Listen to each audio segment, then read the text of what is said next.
청년 성인을 위한 전 세계 영적 모임에 오신 여러분을 환영합니다. 이 모임은 유타주 솔트레이크시티 템플스퀘어 태버네클에서 진행되고 있습니다. 저는 카일 S. 맥케이 장로이며 교회 역사가이자 70인 정원의 일원으로 봉사하고 있습니다. 오늘 모임에 와주셔서 감사드리며 오늘의 연사는 12사도 정원회의 데일 G. 레넌드 장로와 아내 루스 L. 레넌드 자매입니다. 우리는 이분들의 가르침과 모범, 주님을 향한 헌신에서 영감을 받습니다. 이분들의 메시지가 기다려집니다. 개회 찬송으로 유타주 솔트레이크 및 옥든 종교교육원의 청년 성인 합창단이 와서 기쁜 노래하라를 부르겠습니다. 앨런 세켓이 지휘하며 린다 마게츠가 오르간을 연주하겠습니다. 찬송 후에는 유타 머레이 청년 독신 성인 스테이크의 에디 아이 제나흐 자매님이 개회 기도를 해주시겠습니다.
Our dear Heavenly Father, 하나님 아버지, 오늘 당신의 태버나클에 성도로서 모일 수 있게 해주심에 감사드립니다.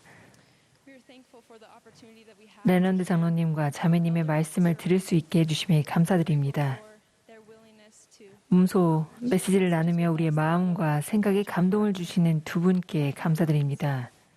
We are grateful for the restoration 또한 진리의 회복에 감사드리며 for the prophet Joseph. 선지자 조셉 스미스와 그가 후기에 진리를 가지고 오게 한 모든 행동에 감사드립니다. We are indeed grateful for 구주 예수 그리스도에 대해 감사드립니다. his infinite atonement. 그분의 무한한 속죄와 온 인류를 위한 그분의 희생에 감사드립니다. May remember these 저희가 항상 이 성스러운 진리를 가슴속에 지니며 생활할 수 있도록 도와주시옵소서. and we thank you. 여기 올 수 있게 해주심에 감사드립니다. 아버지 감사드립니다. 이 모든 것을 당신의 아들 예수 그리스도 이름으로 기도드립니다. 아멘. 이제 레넌드 장로님 네 분의 말씀을 듣는 축복을 누리겠습니다.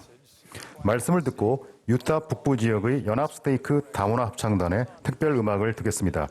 지휘에는 제이미 칼라마우드, 오르간 반주에는 린다 마게츠와 조셉 피플즈가 수고해 주시겠습니다. 폐회 기도는 솔트레이크 홀리데이 청년 독신 성인 스테이크의 조나단 페이스 형제님이 해주시겠습니다. 감사합니다. 저희는 유타주 솔트레이크 시티의 유서 깊은 솔트레이크 태버네클에 모여 있지만 전 세계에 청중이 있습니다. 주님께서는 경전 곳곳에서 우리에게 기억하라고 말씀하십니다. 우리가 물려받은 신앙과 헌신, 인내의 유선을 기억할 때 우리 시대의 도전과 맞설 관점과 힘을 얻을 수 있습니다. 성도들 후기의 예수 그리스도 교회 이야기는 주께서 사람의 자녀들에게 얼마나 자비로우셨던가를 기억하고자 하는 소망으로 탄생하게 되었습니다. 이 책들은 이미 출판되었습니다.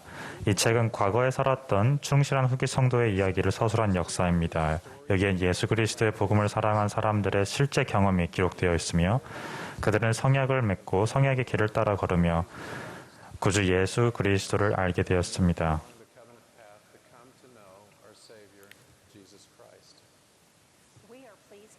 이제 성도들 시리즈의 세 번째 책으로 실제 경험에 초점이 맞춰져 있는 성도들 담대하고 고결하고 굳세게를 읽을 수 있게 되어 기쁩니다. 이 책은 1893년 솔트레이크 성전의 헌납부터 1955년 스위스 베른 성전의 헌납까지의 교회 역사를 기록하고 있습니다. 이 기간 동안 교회와 회원 개개인은 선지자를 통해 계속해서 계시를 받았으며 회원들은 자신의 삶을 위한 개인적인 계시를 받았습니다. 성도들 제3권은 우리의 역사와 그 역사를 살았던 사람들을 이해하는 데 도움이 됩니다. 이 기간 동안 제 조부모님 4분이 모두 교회에 가입하셨습니다. 제 부모님은 성전에서 결혼하기로 약속했던 터라 각자 핀란드와 스웨덴에서 솔트레이크 시티로 이주하셨습니다. 1950년에는 유럽에는 성전이 없었습니다. 그분들은 솔트레이크 성전에서 각자 엔다우먼트를 받으셨지만 영어로 된 지시를 들으면서도 그게 무슨 말인지 한마디도 이해를 못하셨습니다. 그분들은 결혼하고 임봉되었으며 자신들이 영원한 축복을 받았다고 여겼습니다. 성전에서 임봉받기 위해 무엇이든지 하겠다는 그분들의 선택은 제 삶에도 영원한 영향을 미쳤습니다. 제 아내 루스처럼 초기 개척자의 후손이든 아니면 저처럼 후대 개척자의 후손이든 또는 여러분 스스로가 신앙의 개척자이든 이것은 우리의 유산입니다. 여러분은 계속되고 있는 이 교회의 역사에서 중요한 부분을 맡고 계십니다. 선조들이 세운 신앙의 토대 위에 자신의 신앙을 확립하고자 여러분이 기울이시는 모든 노력에 감사드립니다. 여러분이 이 성도들을 제3권을 통해 과거를 더 폭넓게 이해하고 신앙을 강화하며 승연과 영생으로 이어지는 성약을 맺고 지킬 수 있기를 기도합니다. 성도들 제3권에 실린 이야기를 나누게 되어 무척 기쁩니다. 그럼 시작해 볼까요? 현재 계속되는 교회의 회복을 보여주는 사례부터 시작하겠습니다. 러셀 넬슨 회장님은 회복이 한 번의 사건이 아니라 과정이며 주님이 다시 오실 때까지 계속될 것이라고 자주 가르치십니다. 조셉 F. 스미스 회장이 생애의 말기에 보여준 예가 그런 훌륭한 예입니다. 1918년 스미스 회장은 건강이 좋지 않았으며 아마도 자신이 오래 살지 못하리라는 것을 알고 있었을 겁니다. 죽음이 그를 둘러싸고 있는 것처럼 보였습니다. 먼저 그의 맏아들 하이럼이 병에 걸려 맹장파열로 사망했습니다. 스미스 회장은 일지에 자신의 슬픔을 이렇게 쏟아부었습니다. 내 영혼이 갈기갈기 찢겨나가고 있다. 아, 하나님, 저를 도와주소서. 스미스 회장의 슬픔은 하이람의 미망인인 아이다가 얼마 후 신부전으로 사망하자 더욱 깊어졌습니다. 그리고 그는 맹위를 떨치는 세계대전에 관한 끔찍한 보고서를 읽었습니다.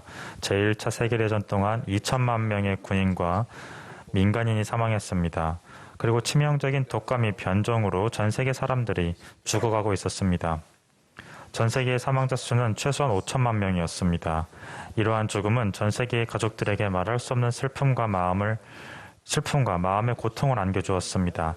스미스 회장은 인명 손실에 애통했습니다. 또한 그는 수개월간 병상에 누워 있었습니다. 그의 마음에 죽음이 있었다고 해도 과언이 아닙니다. 여기 스미스 회장님이 소장하셨던 성경이 있습니다. 바로 이 성경을 통해 그는 여느 누구와 다르지 않게 계시를 받았을지도 모릅니다. 1918년 10월 3일 조셉은 자신의 방에 앉아 예수 그리스도의 속죄와 세상의 구속에 대해 곰곰이 생각하고 있었습니다. 조셉은 베드로전서를 펴서 영의 세계에 있는 영들에게 전파하시는 구주에 관한 다음 구절을 읽었습니다. 영이 스미스 회장에게 임하여 이의 눈이 열렸습니다. 그는 영의 세계를 보았으며 그곳에는 구주의 지상성역 이전에 사망한 의로운 남성과 여성들이 사망의 띠에서 해방을 선포하러 그분이 오시기를 기쁜 마음으로 기다리고 있었습니다. 구주께서 나타나셨고 의로운 영들은 크게 기뻐하며 그분 앞에 무릎을 꿇고 사망과 지옥의 사슬에서 건져내 주시는 구주이자 구원자로 그분을 인정했습니다. 스미스 회장은 구주께서 불순종한 영들에게 친히 가시지는 않으셨음을 이해하게 되었습니다. 더 정확히 말하자면 그분은 의로운 영들을 조직하여 복음 메시지를 어둠 속에 있는 영들에게 전하도록 위임하셨습니다. 이런 방법으로 범법 가운데서 죽은 자들이나 진리를 알지 못하고 죽은 모든 자가 하나님을 믿는 신앙, 회개, 죄사함을 위한 대리침례, 성신의 은사, 복음의 다른 모든 필수 원리에 대한 가르침을 받을 수 있었습니다. 그런 다음 선지자는 이 경륜의 시대에 충실한 이들이 다음 생에서도 어둠 속과 죄의 속박 아래 있는 영들에게 복음을 전파하며 계속 일할 것임을 깨달았습니다. 그는 이렇게 말했습니다. 회개하는 죽은 자는 하나님의 집의 의식에 순종함으로써 구속함을 받으리니 그들이 자기들의 범법에 대한 형벌을 치르고 깨끗이 씻음을 받은 후에 자기들의 행위에 따라 상을 받으리라. 이는 그들이 구원의 상속자가 됨이니라. 다음 날 아침 스미스 회장은 건강이 좋지 않은데도 10월 연차대회 첫 번째 모임에 참석했습니다. 회중에게 연설하기로 결심한 조셉은 연단에 불안정하게 서서 그의 큰 몸이 떨리는 가운데서도 이렇게 말했습니다. 그는 감정이 휩싸이지 않고는 시안에 대해 말할 힘이 없었기에 그저 넌지시 전할 수밖에 없었습니다. 조셉은 회중에게 이렇게 말했습니다. 저는 지난 5개월 동안 혼자 있지 않았습니다. 기도와 간구와 신앙과 결심의 영이 저와 함께했으며 저는 주님의 영과 끊임없이 교통했습니다. 그리고 이렇게 덧붙였습니다. 오늘 아침 이 모임은 저에게 행복한 모임입니다. 전능하신 하나님께서 여러분을 축복하시기를 기원합니다. 스미스 회장은 연차대회가 끝난 후 그의 아들 조셉 필딩 스미스에게 그 계시를 받아 적게 했습니다. 이것은 그가 서명하여 제1회장단과 12사도 정원회에 제출한 두 부의 사본 중 하나입니다. 그들은 그 시안을 읽고 그것을 전적으로 지지했으며 그것을 교리와 성역 138편으로 공식 인정했습니다. 우리는 이제 하나님께서 필멸의 휘장 저편에 있는 이들을 아끼신다는 것을 이해합니다. 그분은 그들의 구속에 관심을 갖고 계십니다. 죽은 자는 죽은 게 아니었습니다. 우리는 지금도 계속되는 회복을 통해 이러한 사실을 이해하며 다음 세상에 대한 위안과 설명을 얻습니다. 개인적인 계시도 여러 면에서 이와 같은 과정이 필요합니다. 제 경우 저는 문제에 집중해야 합니다. 그 문제를 공부하고 그것에 관해 생각해 보아야 합니다. 다양한 해결책을 고안해내야 합니다. 그래야만 개인적인 계시가 확실하게 올 수 있는 것 같습니다. 종종 계시는 가라나 행하라 또는 말하라와 같은 짧고 간결한 명령형의 지시로 저에게 임합니다. 저도 마찬가지입니다. 저는 숙고하고 연구하고 기도하고 나면 종종 마음속에 어떤 생각이나 아이디어가 떠오르는데 저는 그런 것들이 제가 생각해낸 것이 아님을 알고 있습니다. 하나님께서 저를 알고 계시며 성신을 통해 선을 행하도록 속삭이신다는 사실에 저는 언제나 용기를 얻습니다. 계시는 그 필요성이 있기에 옵니다. 한 가지 주목할 만한 사례가 1894년 4월 연차대회에서 일어났습니다. 윌퍼드 우드럽 회장은 보좌들과 12서류 정원회에게 자신이 성전 의식과 관련된 계시를 받았다고 발표했습니다. 그는 이렇게 말했습니다. 주님께서는 자녀가 부모에게 임봉되고 그 부모는 그들의 부모에게 임봉되며 우리가 기록을 얻을 수 있는 한 최대한 조상 대대로 그렇게 임봉되어야 되는 것이 옳다고 말씀하셨습니다. 이 계시는 엘리야가 커틀랜드 성전에서 임봉 권세를 회복한 지 50여 년이 지난 후에 나왔습니다. 1894년 연차대회 일요일 모임에서 우드럽 회장은 이렇게 선언했습니다.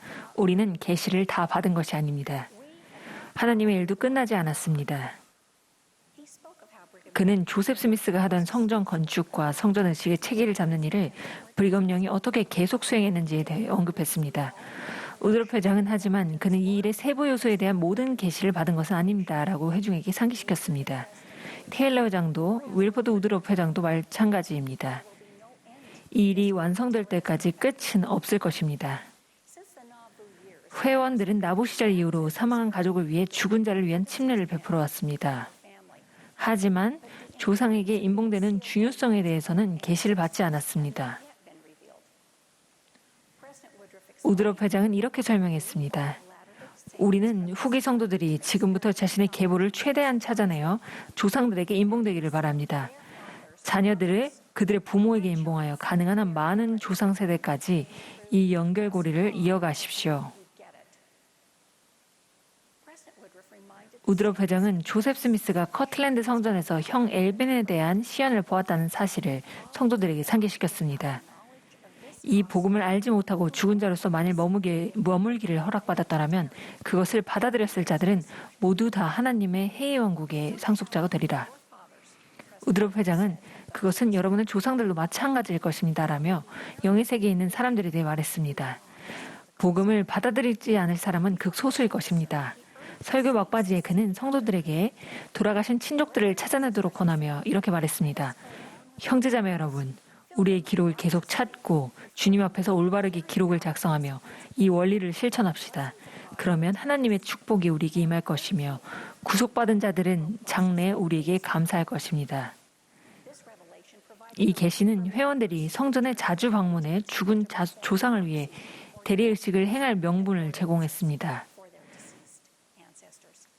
가족들은 여기 있는 이 책과 이런 의식을 완료하기 위해 그들이 한 일을 주의 깊게 기록했으며 이 책은 옌스 피터와 마리데임 가족의 일원들을 위해 행한 일들을 보여줍니다. 오늘날 우리에게는 여러 세대를 잇는 임봉의 교리가 너무나 당연하고 자연스러워 보이지만 가족 임봉을 올바로 조직하기 위해서는 주님의 계시가 필요했습니다.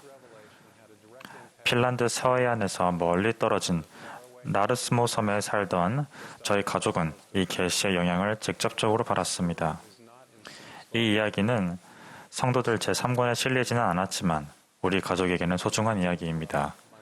1912년에 제 친조부모이신 레나 소피아와 마츠 레안데르 랜런드는 스웨덴에서 온 선교사들의 회복된 복음을 전하는 것을 들었습니다. 레나 소피아와 레안데르는 그 다음날 침례를 받았습니다. 그들은 새로운 신앙 안에서 그리고 핀란드 최초로 세워진 작은 지부의 일원이 되는 것에서 기쁨을 찾았습니다. 그러나 불행히도 재난이 닥치면서 그들의 삶은 운명이 바뀌었습니다. 1917년 레안데르 할아버지는 10번째 아이를 임신한 레나 소피아 할머니를 홀로 남겨두고 결핵으로 돌아가셨습니다. 그 아이가 제 아버지였는데 아기는 레안데르가 사망한 지 2달 후에 태어났습니다. 더 많은 가족이 결핵으로 사망했습니다. 결국 레나는 레안데르에 더하여 10명의 자녀 중 7명을 묻었습니다. 남은 가족을 온전히 지켜내는 일은 가난한 시골 여성이었던 제 할머니에게 매우 힘든 일이었습니다. 그분은 거의 20년 동안 밤에 휴식다운 휴식을 취해보지 못하셨습니다. 낮에는 허드렛 일을 열심히 해서 겨우 먹을 음식을 장만하셨고 밤에는 병으로 죽어가는 가족들을 돌보셨습니다. 할머니가 어떻게 그 일을 해냈는지 상상하기도 힘듭니다. 저는 1963년 12월에 레나 소피아 할머니를 한 번 뵈었습니다. 저는 11살이었고 할머니는 87살이셨습니다. 할머니는 평생의 노동으로 허리가 굽으셨는데 갖은 풍상을 겪은 얼굴과 손의 피부는 달아빠진 가죽처럼 질기고 거칠었습니다. 할머니를 배웠을 때 할머니는 서서 할아버지의 사진을 가리키며 스웨덴어로 이렇게 말씀하셨습니다. 이분이 나의 남편이란다. 저는 할머니가 동사의 현재 시제를 잘못 사용하셨다고 생각했습니다. 할아버지가 돌아가신 지 46년이 지난 터라 저는 이 명백한 실수를 어머니께 지적했습니다. 어머니는 그건 아직 네가 잘 몰라서 그렇단다 라고 말씀하셨습니다. 처음부터 다 이해한 건 아니었지만 레나 소피아 할머니는 오래전에 죽은 남편이 영원토록 자신의 남편이라는 것을 알았습니다. 영원한 가족이라는 교리를 통해 할아버지는 할머니의 삶과 미래에 대한 큰 희망의 일부로 계속 존재하셨습니다. 2006년 핀란드 헬싱키 성전이 헌납되기 전에 누나는 우리 아버지 쪽 가게에 필요한 의식이 무엇인지 확인해 보았습니다. 누나가 알아낸 것은 인본 권세를 믿는 레나 소피아 할머니의 신앙에 대한 타오르는 확신이었습니다. 할머니는 죽은 자녀들의 가족 기록을 제출했는데 자녀들이 사망 당시 8세 이상이었기 때문에 1938년에 성전 사업을 행할 수 있었습니다. 이는 핀란드에서 성전에 제출된 최초의 의식 중 하나였습니다. 레나 할머니는 구원의 교리를 마음에 새기며 그것을 극복했습니다. 할머니는 이러한 재난이 닥치기 전에 가족이 영원하다는 것을 알게 된 것을 하나님이 베푸신 크신 자비 중 하나로 여겼습니다. 할머니가 예수 그리스도의 회복된 복음으로 마음 깊이 개종했다는 표시는 선지자 조셉 스미스, 윌퍼드 우드럽, 조셉 F. 스미스를 통해 게시된 가족 역사 사업에서 할머니가 하신 일을 보면 알 수 있습니다. 할머니는 믿음을 따라 죽었으며 약속을 받지 못하였을 때 그것들을 멀리서 보고 환영한 사람들과 같았습니다. 그리고 회복은 지금도 계속되는 중이므로 우리도 더 많은 것을 기대할 수 있지 않을까요? 불과 1년도 안 되었지만 넬슨 회장님은 이렇게 말씀하셨습니다. 성전 절차에 대한 현재의 조정 상황과 앞으로 올 변화는 주님께서 당신의 교회를 적극적으로 이끄신다는 사실을 계속해서 입증합니다. 주님께서는 우리 각자가 삶의 중심을 그분과 성전에서 이루어지는 의식과 성액에 맞춤으로써 영적인 기초를 더욱 효과적으로 강화할 기회를 주고 계십니다. 넬슨 회장님은 이런 조정사항이 주님의 지시와 우리의 기도의 응답에 따라 이루어졌다고 설명했는데 이는 주님께서 우리가 정확히 무엇을 하겠다고 성액을 맺는지를 우리 자신이 명확하게 이해하고 우리가 받은 특권과 약속과 책임을 이해하고 영적인 통찰과 깨달음을 얻기를 바라시기 때문입니다. 때때로 계시는 필요한 순간에 꼭 맞추어 옵니다. 이 일은 로렌조 스노우가 교회 회장이었을 때 계속되는 회복의 또 다른 사례와 함께 일어났습니다. 1898년에 교회는 어려운 재정 상태에 있었습니다. 일부 다처제를 반대하는 운동이 한창일 때 미국 의회는 교회 재산의 몰수를 승인했습니다. 정부가 자신들의 헌금을 압류할 것을 우려한 많은 성도가 11조 지불을 중단하게 되자 교회는 주요 자금원이 크게 줄어들었습니다. 교회는 손실분을 메우기 위해 주님의 사업을 계속할 충분한 자금을 제공하기 위해 돈을 빌렸습니다. 교회는 술트레이크 성전 완공 비용을 충당하기 위해 대출을 받기까지 했습니다. 85세의 선지자는 교회의 재정 상황으로 마음이 무거웠습니다. 5월의 어느 이른 아침, 스노우 회장은 자신의 아들 리로이가 방에 들어왔을 때 침대에 앉아 있었습니다. 선지자는 아들을 맞아주며 이렇게 말했습니다. 세인트 조지에 가련다. 이로 인해 깜짝 놀랐습니다. 세인트 조지는 483km나 떨어져 있었기 때문입니다. 그곳에 가려면 기찻길이 놓인 최남단까지 기차를 타야 했고 그런 다음엔 나머지 길을 마차로 이동해야 했습니다. 노인에게는 길고 버거운 여행이 될 것이었습니다. 그들은 길고 힘든 여행을 시작했습니다. 그들이 먼지투성이의 지친 몸으로 도착했을 때 스테이크 회장은 그들에게 여정의 목적을 물었습니다. 글쎄요, 스노우 회장이 말했습니다. 무슨 일로 세인트 조지에 왔는지 저도 모릅니다. 그저 영이 우리에게 가라고 해서 왔을 뿐입니다. 다음 날인 5월 17일 선지자는 세인트 조지 태버나클에서 성도들과 모임을 했습니다. 붉은색 사암 건물인 태버나클은 세인트 조지 성전에서 북서쪽으로 몇 구역 떨어진 곳에 있었습니다. 스노우 회장은 일어서서 이렇게 말씀했습니다.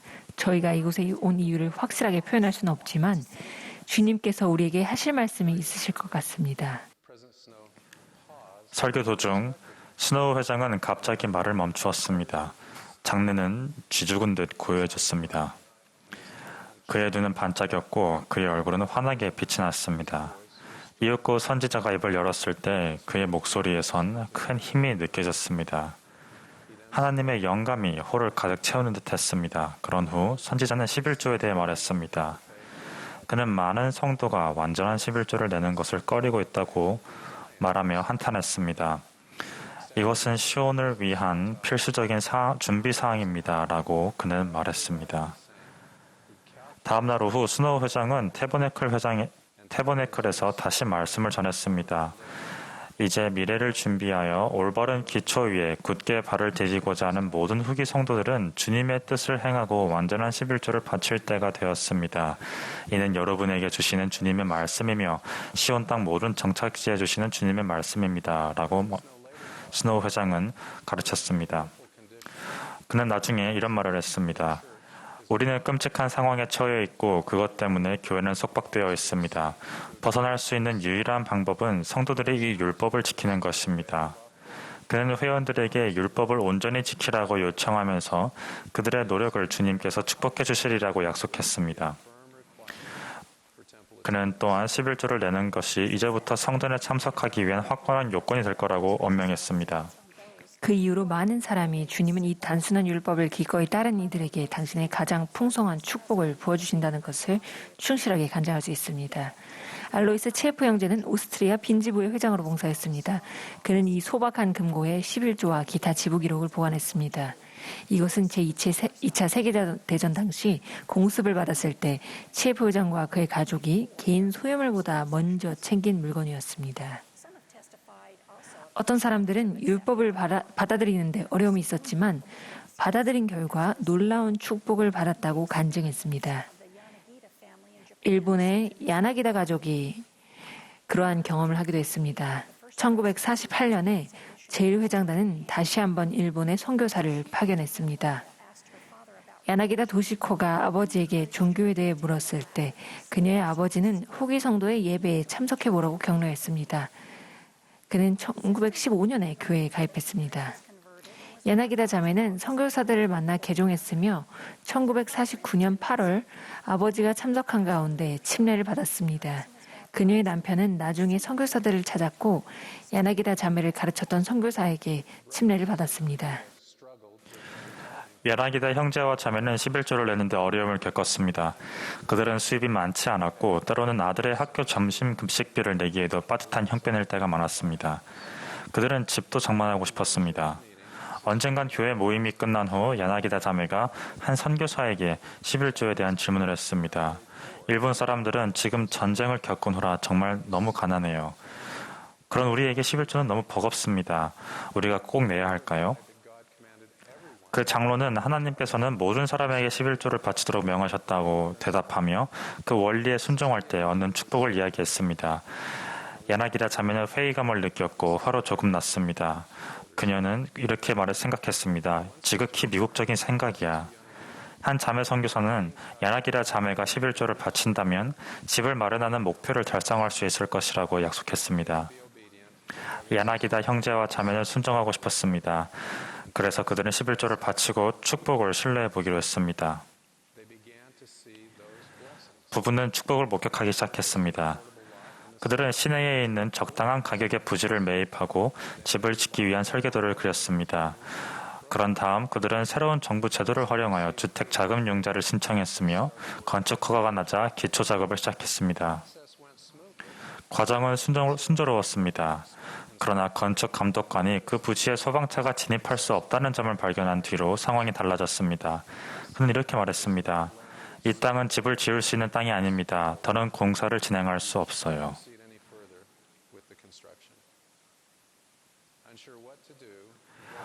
어떻게 해야 할지 알 수 없었던 야나기다 형제와 자매는 선교사들에게 이 일을 알렸습니다. 한 장로가 말했습니다. 저희 6명이 여러분을 위해 금식하고 기도하겠습니다. 여러분도 그렇게 해주세요. 다음 이틀 동안 야나기다 부부는 선교사들과 함께 금식하고 기도했습니다.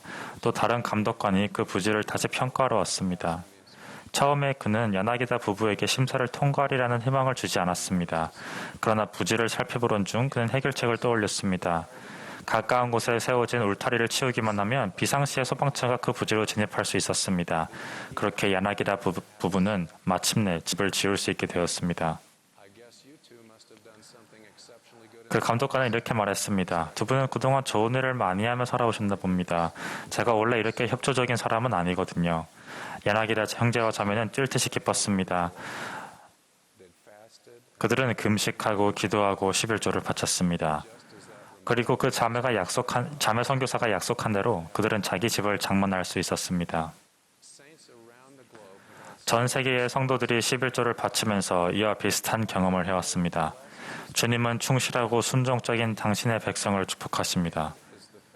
그리고 전 세계에 성전이 세워지는 것도 충실하게 11조를 바쳤기 때문입니다. 11조의 법에 따라 생활함으로써 저는 우리의 삶이 인식하기 어려우면서도 의미심장한 방식으로 축복받았다는 것을 압니다. 때때로 축복은 우리가 기대하는 것과 달라서 간과하기도 쉽습니다. 그러나 축복은 실제합니다. 우리가 그것을 경험했습니다. 성도들에서 제가 가장 좋아하는 또 다른 이야기는 최초의 자매 선교사들이 어떻게 전임 선교사로 봉사하도록 부름받았는지에 관한 것입니다. 1890년대 후반 영국에서는 후기 성도 여성이 독립적으로는 생각조차 제대로 못하는 속이기 쉬운 얼뜨기라는 소문이 돌고 있었습니다. 그때 마침 솔트레이크 시티의 후기 성도 엘리자베스 맥퀸과 그녀의 딸이 장기간의 방문을 위해 런던에 왔습니다. 그들이 런던에서 열린 교회 대회에 참석했을 때 엘리자베스는 오전 모임에서 선교부 회장단의 보좌인 조셉 맥머리는 후기 성도 여성에 대한 비호의적인 발언을 문제 삼았습니다. 그리고 그는 유타에서 오신 숙녀 한 분이 지금 이곳에 참석하고 계십니다. 라고 알렸습니다. 우리는 맥퀸 자매님에게 오늘 저녁 모임에서 유타에서의 경험을 말씀해달라고 부탁할 것입니다. 그런 후 그는 대회에 참석한 모든 사람들에게 친구들과 함께 그녀의 설교를 들으러 오라고 격려했습니다. 모임 시간이 다가오자 사람들은 집회장을 꽉 채웠습니다. 엘리자베스는 마음속으로 기도를 하고 연단에 섰습니다. 그녀는 군중에게 자신의 신앙과 가족에 대해 이야기하면서 복음의 참됨을 담대하게 간증했습니다. 그녀는 또한 우리 종교는 아내가 남편과 동등하다고 가르칩니다라고 말했습니다. 모임이 끝나자 낯선 사람들이 엘리자베스와 악수를 나누었습니다. 누군가는 여기에 당신 여성들이 더 많이 이곳에 온다면 훌륭한 일을 아주 많이 하게 될 텐데요라고 말했습니다. 엘리자베스가 청중에게 미치는 영향력을 본 선교부 지도자 조셉 맥머리는 교회 회장에게 편지를 썼습니다. 똑똑하고 지적인 많은 여성들이 영국으로 선교사 부름을 받는다면 매우 훌륭한 결과를 얻게 될 것입니다. 여성들을 선교사로 부르기로 결정한 데에는 엘리자베스 맥퀸의 설교도 일부분 영향을 끼쳤습니다. 1898년 4월 22일 이네즈 나이트와 제니 브림홀은 영국 리버풀 항구에 들어섰습니다. 그들은 교회의 여성 선교사로 성별받은 최초의 사람들이었습니다. 그들은 맥머린 회장과 다른 선교사들과 함께 리버풀 동쪽 마을로 갔습니다. 저녁에는 많은 무리가 선교사들과 함께하는 거리 모임에 참석했습니다. 맥머린 회장은 다음날 특별 모임이 있을 거라고 발표하면서 모두에게 와서 실제 몰몬 여성들의 설교를 들어보라고 권했습니다. 이것은 이네즈 나이트의 선교사 일지입니다. 그녀는 이렇게 썼습니다. 저녁에 두려움 가운데 떨린 마음으로 말했지만 나 자신도 놀랐다.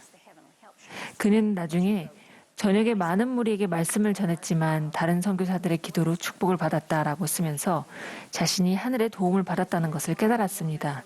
이들 실제 몰몬 여성들은 집집마다 돌아다니고 거리 모임에서 자주 간증을 하면서 맡은 소임을 훌륭해놨습니다. 그들은 곧 영국 전역에서 일하는 다른 자매 선교사들과 합류했습니다. 시작은 나이트 자매와 브리몰 자매가 했지만 이 격리의 시대에 수십만 명의 자매들이 선교사로 봉사했습니다. 제가 자매 선교사들에게 놀란 것 중 하나는 그들이 자신의 참모습일 때 더 효과적일 수 있다는 것입니다. 그들은 진정한 후기 성도 여성입니다. 나이트 자매나 브리몰 자매처럼 그들은 사람들에게 자신이 누구이며 왜 그렇게 믿는지에 대해 이야기했습니다. 자매 선교사들이 이스라엘의 집합에 미친 영향을 범상치 않습니다. 최근에 한 젊은 장로가 저에게 질의응답 시간에 자신의 선교부에 있는 와드에서 자매 선교사를 선호하는 이유가 무엇인지 질문했습니다. 제 대답은 간단했습니다.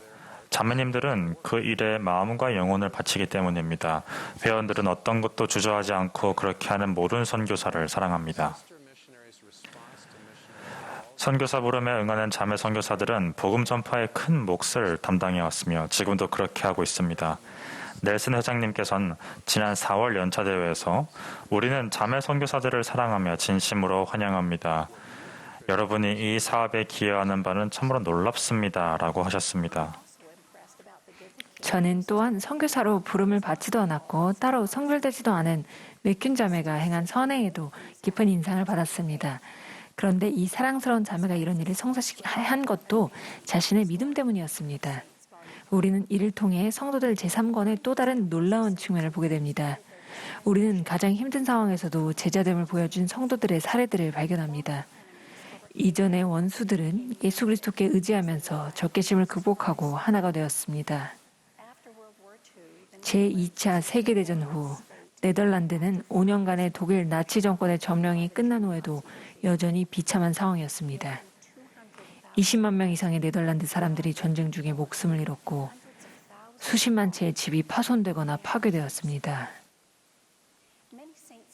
네덜란드의 많은 성도는 독일인과 서로에게 원한을 품었습니다. 어떤 이들은 점령군에게 저항했지만 어떤 이들은 그들에게 협조했기 때문이었습니다. 그 분열은 뚜렷했습니다. 선교부 회장 코넬리우스 자피는 네덜란드 정부가 제공한 씨감자를 이용하여 감자 재배 프로젝트를 시작함으로써 지부들이 그들의 식량 공급을 보충하도록 격려했습니다. 이러한 격려와 함께 네덜란드의 지부는 뒤뜰, 화원, 공터, 도로 중앙 분리대 등 찾아낼 수 있는 곳이라면 어디든 감자밭을 만들어 감자를 재배하기 시작했습니다. 수확기를 앞둔 시점에 자피 회장은 로테르담에서 선교부 대회를 열었습니다. 그는 동독 선교부 회장과 대화를 나누면서 독일의 많은 성도들이 심각한 식량 부정으로 고통을 받고 있음을 알게 되었습니다. 도움이 되는 일을 하고 싶었던 자피 회장은 네덜란드 현지 지도자들에게 감자 수확량의 일부를 독일 성도들에게 흔쾌히 내줄 수 있겠는지를 물었습니다.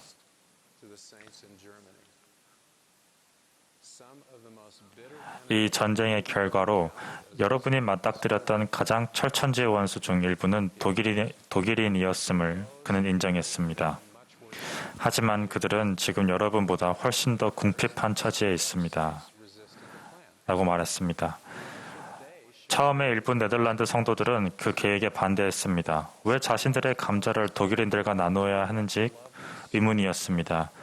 일부는 독일군의 폭격으로 집을 잃거나 독일 점령군에게 식량을 빼앗겨 살아가는 이들이 굶어 죽는 것을 지켜보았습니다.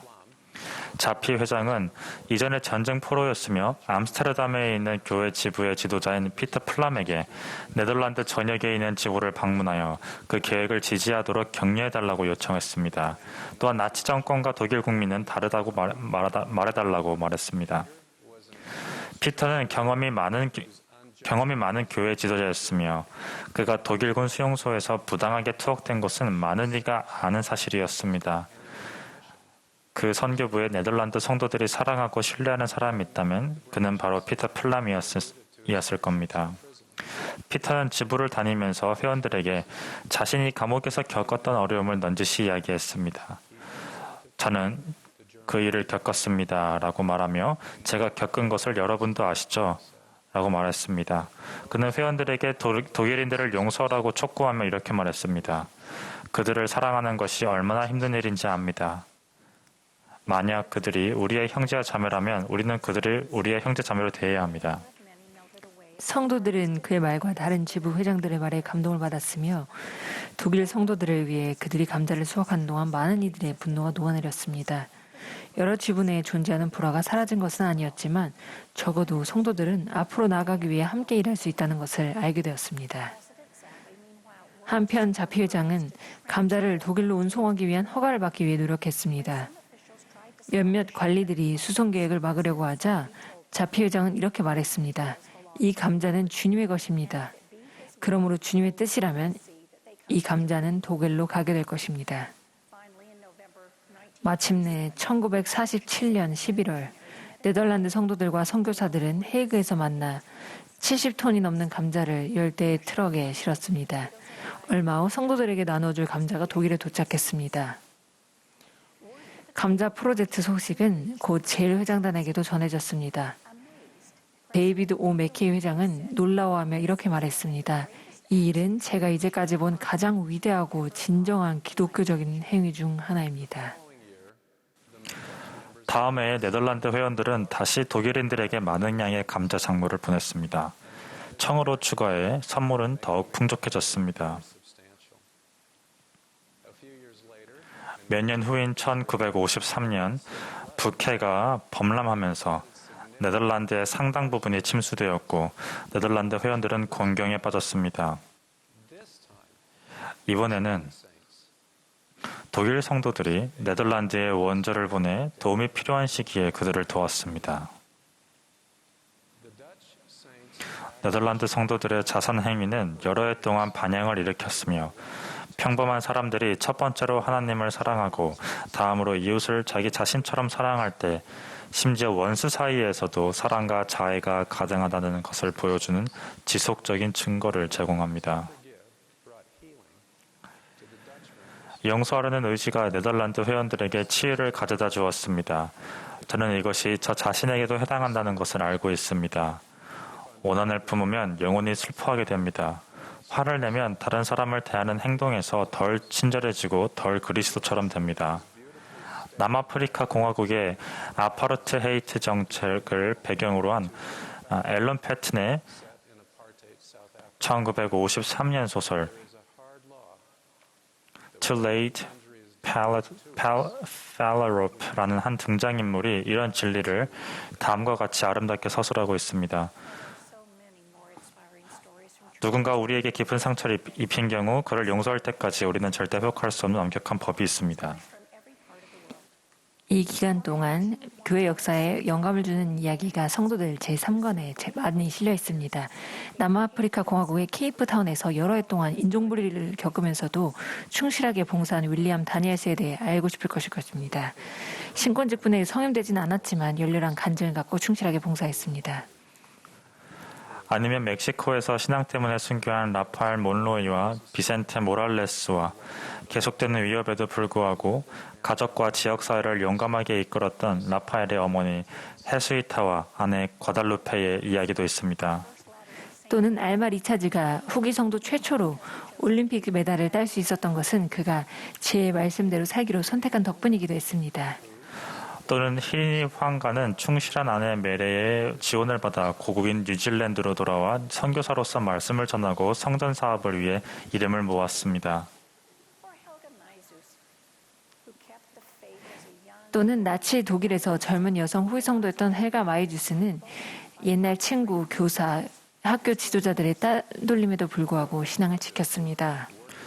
또는 상호부조회에서 고용한 사회복지사인 에벌린 호지스는 대공황 기간 동안 가족들이 다시 일어설 수 있도록 도왔습니다. 이제 더 이상 주요 내용들을 나눌 시간은 없지만 여러분이 모두 이 성도들 제3권을 직접 읽고 싶어 하시리라고 생각합니다.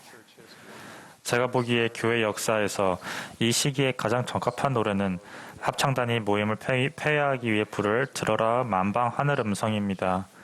들어라 만방 하늘 음성은 루이스 F. 맨히가 쓴 곡입니다. 그는 독일 출신으로 1864년 솔트레이크 시티를 여행하다가 교회에 가입했습니다. 그는 후에 스위스와 독일에서 교회 선교사로 봉사했습니다. 이 선교 사업을 하는 동안 그는 들으라 만방 하늘 음성을 비롯해 많은 자료를 독일어로 출판했습니다. 이 찬송가는 독일어를 사용하는 후기 성도들에게 가장 찬송받는 찬송가 중 하나가 되었습니다. 이 찬송가는 1890년 독일에서 처음 출판되었습니다.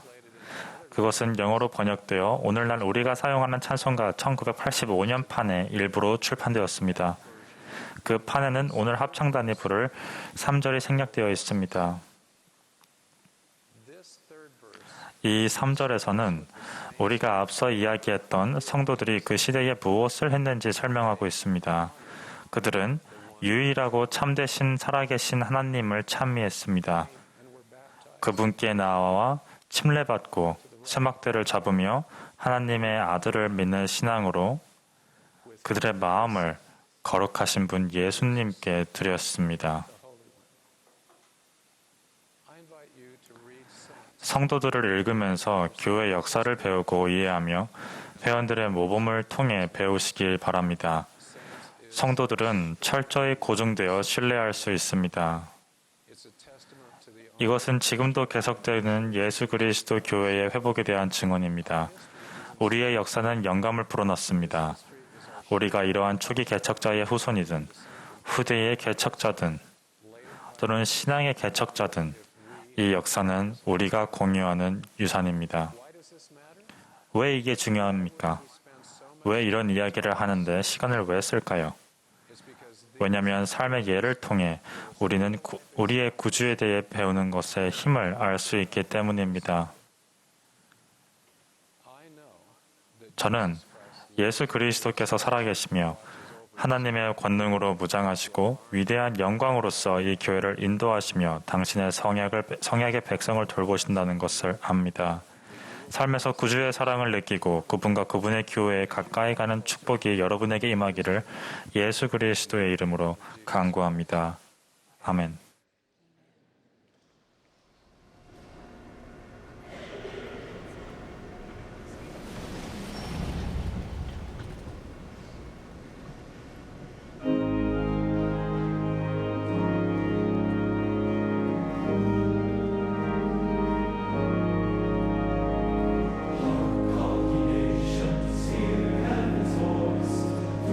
Every land and all may rejoice.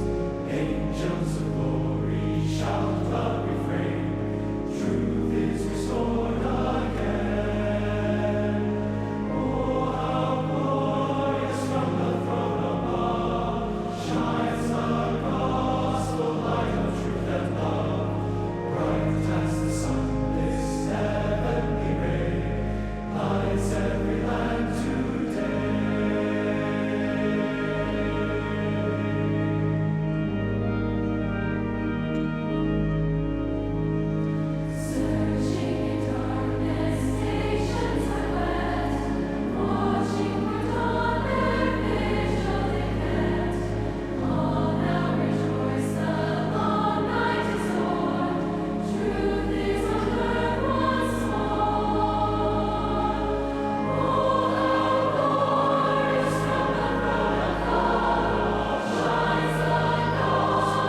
Our loving Heavenly Father, we are grateful to be gathered together today in this tabernacle and blessed by the opportunity 사랑이 많으신 하나님 아버지, 오늘 이곳 태버네클에서 주 예수 그리스도의 사도를 통해 가르침을 받을 수 있는 기회를 주심에 감사드립니다. 충실한 제자됨에 대한 많은 교훈을 주심에 감사드립니다. 저희는 예수 그리스도의 복음이 회복에 감사드리며 그것이 우리와 우리 가정에 불러오는 기쁨에 감사드립니다. 오늘 당신의 영을 축복해 주시어 저희가 용감하고 담대하고 충실하게 성령의 길에서 나아갈 수 있도록 도와주시옵소서. 교회를 이끌며 봉사하는 모든 분들의 희생에 감사드립니다. 이 모든 것을 당신의 아들 예수 그리스도 이름으로 기도드립니다. 아멘. of those leading and serving in the church. And we say these things in the name of thy Son, Jesus Christ. Amen.